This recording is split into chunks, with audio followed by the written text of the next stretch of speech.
The Outstanding Alumni Award is presented to a graduate of the college who has demonstrated excellence in the field of communications, contributed significantly to their profession, and gained an exemplary reputation among colleagues and students within their community.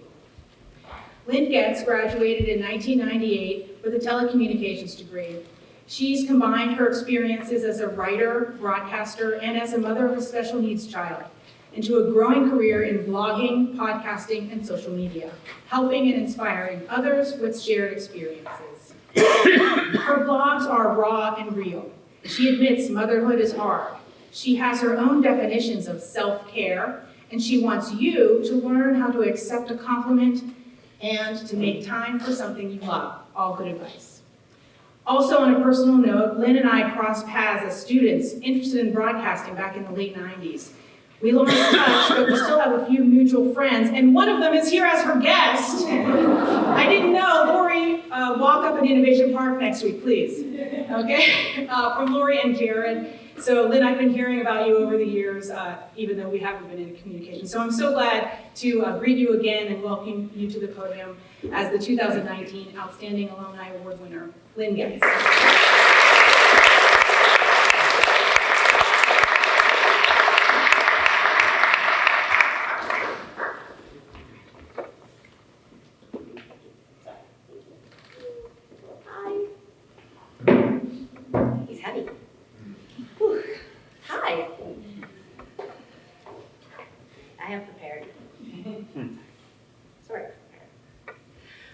First of all, I want to start by saying thank you. I am overwhelmed and honored to be here today and to receive this award. I want to say thank you very much to the Alumni Board, to Bianca, who also is very good at tracking me down and letting me know she was not looking for a donation, and especially to Jared, who's not here today, who I hear was a big supporter of this. And I want to thank my family who is here as well. My husband and my children came up to see this award today, and I am grateful for all of you. When I came to Penn State, I had no idea what I wanted to study. So like many students, I started with all of my general ed requirements and quickly found myself with a few hundred of my closest friends in the forum.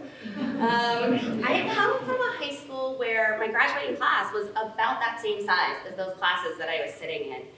And it was very overwhelming. I struggled that first fall on campus, and I made the difficult decision to actually leave main campus and go to a branch campus for my spring semester of my freshman year.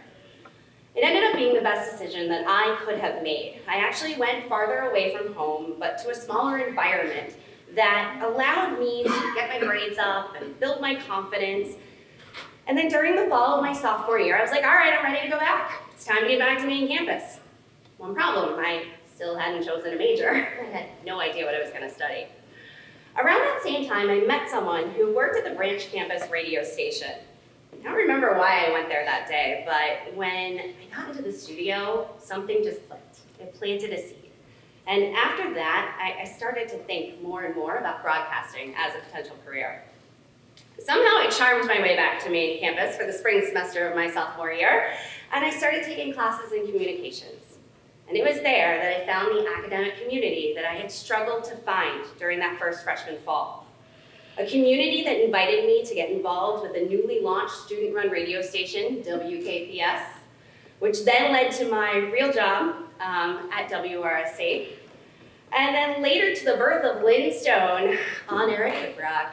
Thank you very much. It was a community that not only did I bond with when we were doing video production or studying during an all-nighter, but over Monkey Boy at the saloon too. And it was that community that brought me some of my best friends that I still have today, and two of them are here.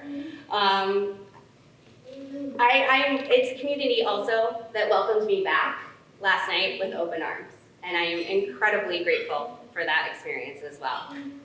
Life eventually led me away from radio and into the corporate world. I moved to DC, I got married, and a couple of years later, I was pregnant. Around that same time, my husband had a job offer to move us down to Charlotte, North Carolina, and I made the decision not to look for a new job until after the birth of our first child. On May 21st in 2005, I became a mom. And then over the next few weeks, I became a special needs mom. My son was diagnosed in the neonatal care unit with various birth defects, eventually linked to a rare chromosome deletion. My role as a mother quickly changed, and my career path changed with it.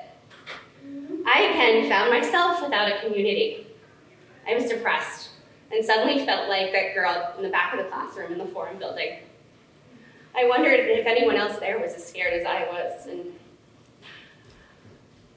I was angry. This wasn't the plan that I had. I was gonna have it all. I was gonna lean in before that was even a thing.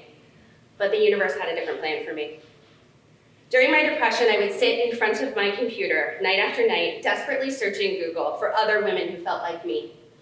I craved that connection with others, those who would get it, those who would understand what I was feeling, and tell me that I was okay, because at that point I was not okay.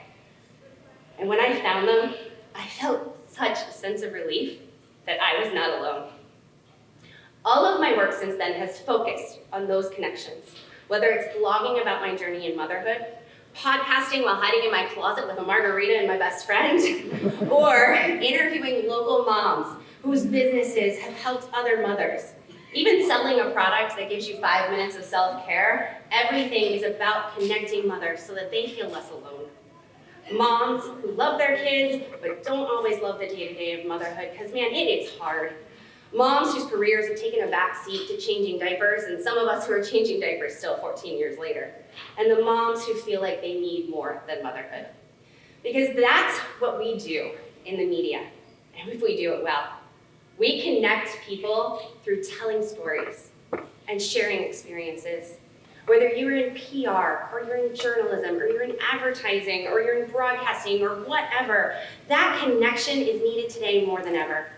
With so many focusing on what divides us, it is our responsibility to show what connects us. I want to thank you all again very much for this honor and for inviting me to come back to connect with all of you in this room today. You are building future leaders of communications. I was thrilled to talk with them last night and to talk with them today and tell them about how they can grow and they can change and they can come to really just excel in this environment. But I really want to thank you for recognizing that communications careers can take many paths, and that success doesn't have to be measured by your job title or by your income, but by how you show up, how you use your talents, the education that you use your talents and your education, and how you make a difference. So thank you very much.